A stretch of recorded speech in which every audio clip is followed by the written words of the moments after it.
ذکر معزز سامعین کرام، آج کی ویڈیو میں آپ لوگوں کے ساتھ ذکر کے حوالے سے حضور اکرم صلی اللہ علیہ وسلم کا حدیث مبارک شیئر کرنے والا ہوں۔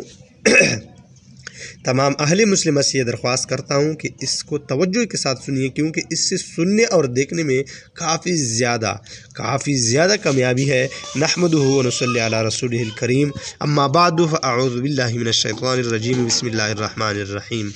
حضور اقدس صلی اللہ علیہ وسلم کا ارشاد ہے کہ جو شخص 100 مرتبہ لا الہ الا اللہ پڑھا کرے، حق تعالی شانہ قیامت کے دن اس کو ایسا روشن چہرے والا اٹھائیں گے جیسے 14ویں رات کا چاند ہوتا ہے، اور جس دن یہ تسبیح پڑھے اس دن اس سے افضل عمل والا وہی شخص ہو سکتا ہے جو اس سے زیادہ پڑھے۔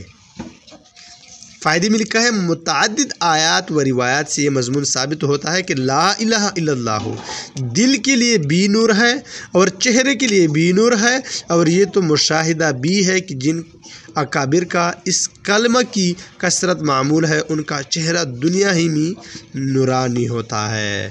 معزز سامعین کرام، تمام اہل مسلمہ سے یہ درخواست ہے جو میرا یہ ویڈیو سن رہے ہیں، دیکھ رہے ہیں، یہی سوال ہے کہ آپ لوگ دن میں کتنا مرتبہ لا الہ الا اللہ یہی کلمہ پڑھتے ہیں، جس کا پڑھنا کافی زیادہ پڑھنا چاہیے۔ یہ کلمہ حد سے زیادہ پڑھنا چاہیے، ہر صورت میں ہر وقت اس کلمے کا ذکر کرنا چاہیے۔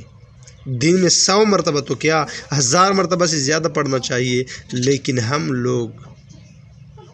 لوگ اس کلمے کو دن میں کتنا دفعہ پڑھتے ہیں، یا آج کمنٹ سیکشن میں ہمارے ساتھ شیئر کریں تاکہ مجھے بھی پتہ چلے کہ ہمارے مسلم بھائی دین کے کتنے شائقین ہیں اور کلمہ کتنا پڑھتا ہے۔